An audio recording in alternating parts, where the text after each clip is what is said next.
it's time to do another small upgrade, or I guess it's really just a repair.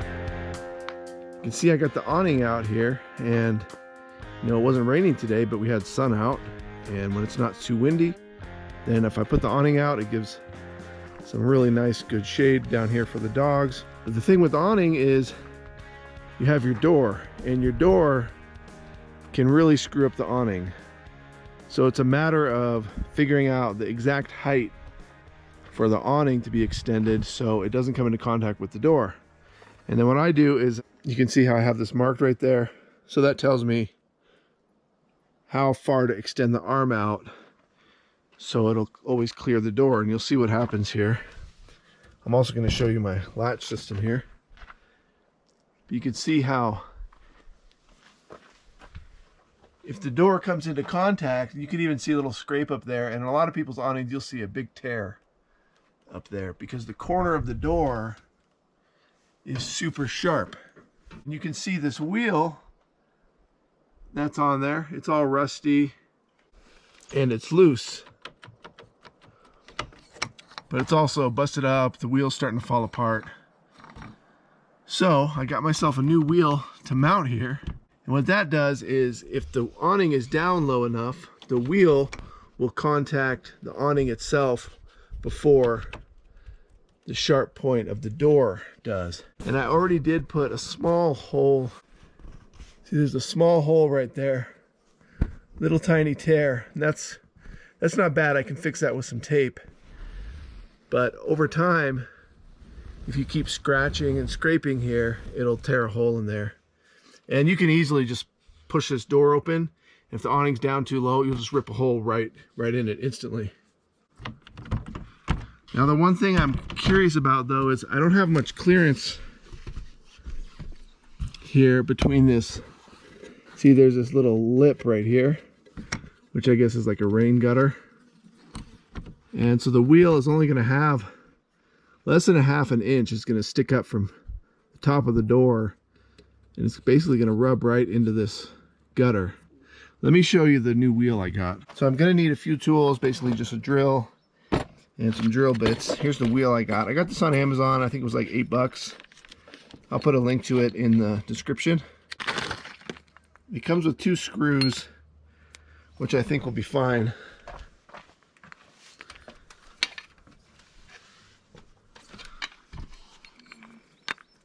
But you can see when this wheel, I'm going to mount it right here on the edge of the frame of the door. But it's only going to stick up a little bit above the door, like less than half an inch. I measured it, it's about 6/16 of an inch. That'll be enough to protect the corner from hitting. So I think this will work. First, let me show you this invention that my dad came up with. The problem is with these doors, and you can put the screen closed just like that. So then you get a nice breeze in the trailer. I'm thinking of mostly like when it's hot out, you want the screen and you want to leave the door open, but then the door is just going to be banging around in the wind.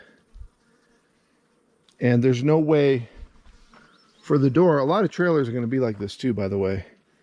Your door comes into contact with the frame of the awning. So if you have the awning out, you can't use the normal latch mechanism right here to hook onto the door and hold the door open. So my dad made this little dowel with a string, and it works really good. You just pop that in there, and then this, you just find a place that you can hook onto, and this little knob right here works really well for me. And that holds the door open. Now it is going to rub into the frame of the awning, so what I did is I JB welded a little piece of plastic, kind of like a little door stop right there, so it doesn't scrape on the metal railing here of the awning. Okay, let's get this wheel removed and put the new one on, see how it works. So did you guys see the video where I redid all of the rubber trim around the hatches on the trailer here? It was a pretty in-depth video that I did. Check that out. I've just been doing some simple fixes, some simple upgrades, things that are cheap that I can do real easily right now. You can see this wheel is like all rotted out. It's totally chipping. Plus it's all rusted out here. And these holes are all stretched out. See that? It's pretty cool actually. Really simple. This only cost me 15 bucks to do all four. There's one on the other side. Just helps kind of spruce up the outside of the rig a little bit. Now I'm looking at getting this molding and replacing this rubber trim around the windows. It's kind of a rubber seal. It's a little bit more expensive. I think it's like 35 bucks. So one thing I want to say is, you know, don't do what I do, because I might make a mistake here. I might be doing this the wrong way. You guys put it down in the comments. Let me know if you think I'm doing something wrong or if there's a better solution. This was the only wheel that I thought would fit. There's another one that Camco makes, a little ball, and it wouldn't do any better. In fact, I think it would be worse because it doesn't seem like it rolls freely like this wheel does. But maybe there's a product that I overlooked. Put it down in the comments if you got some better ideas. Okay. So it's really the best I'm going to be able to do is if the wheel snugs right up to this ledge right here, and probably just a hair underneath. And I don't want to drill into this part of the frame because then that's going to go into the weather stripping of the door and could interfere with the seal. I think as long as I stay on this part for the holes, then I'll be good. That's how they did it originally. So if that's snug with the top, and then I just inch it down just a hair.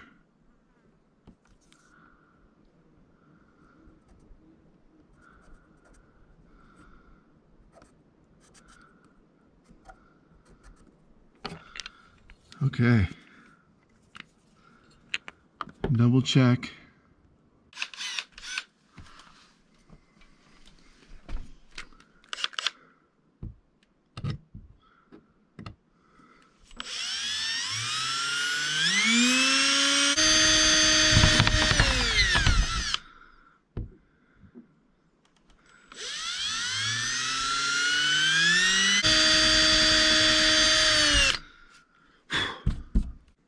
Now I want to take a peek on the inside of the door just to see, make sure it didn't come through. See, this is where I didn't want it to come through here, through the seal. So it should be inside this part of the frame, which is good. And I'm thinking if I really want to do this right, I should fill up these holes with some sort of sealant, which I have some silicone.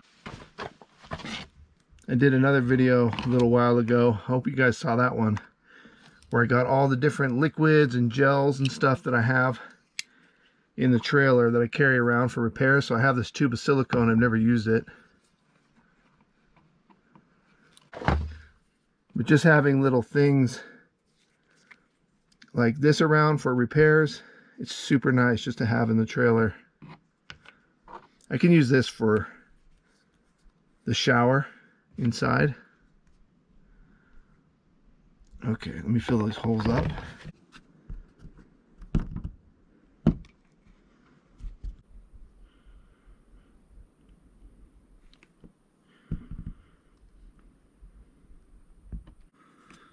There, that'll just make sure no water gets in there. In fact, I can put some in here too, just to keep those screws sealed. Why not?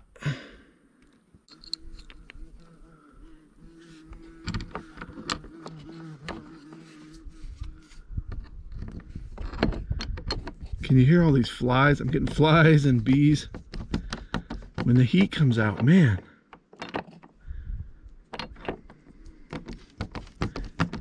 I already got one bite shooting this video for you guys, so I hope you appreciate it.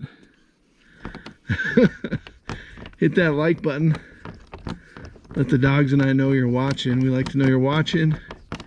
Make sure you're subscribed. It's weird because we get a lot of views. Like, we're getting some pretty good views lately, but not everybody is subscribed. Okay, now hopefully that'll tighten down really well. Good. It's just barely rubbing that overhang there. There we go. Now it's free. So if I screw that down tight right where it is. I'm trying to swat flies at the same time. Oh.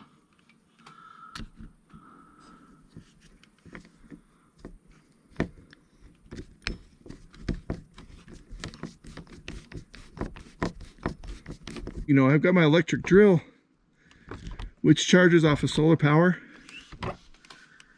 inside. Got that one. Got that one. Oh, that one's stuck to my hand. Gross. But if I have just a few screws, especially when it's something kind of sensitive like this, I like to just do it by hand. Okay, that's turning fairly freely, so that should be good.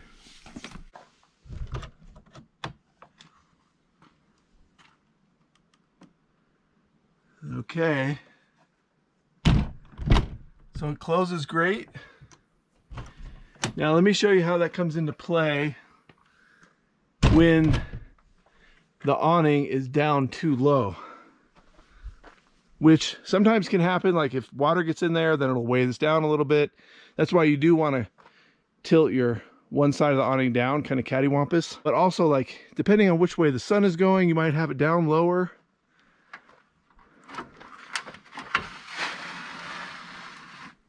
Okay, there. So now it's down too low. So if I opened the door, then you would definitely create a rip.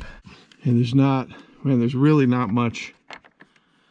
I don't know if this is gonna work. Yeah, it does. Okay, it just like barely keeps that metal part. And even like right there, like you can see it's still almost touching. I guess if this was mounted right here on this side, but then it's gonna, those screws are gonna poke out here and the door won't close then. I think that's the best I could do with this wheel right here.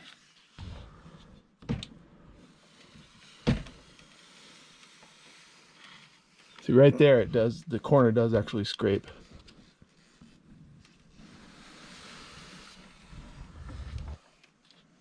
Well, you know, it's better. It's a lot better.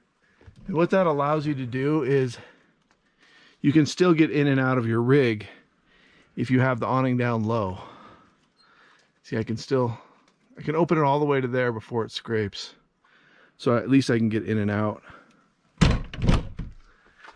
I guess that's why they had this like funky angle wheel going, because you can mount it on the frame where it's mountable, then the wheel hangs out and up. I just couldn't find this setup. It's good. I'm happy with it. It's better than it was, because that thing wasn't even working anymore because it was so cattywampus.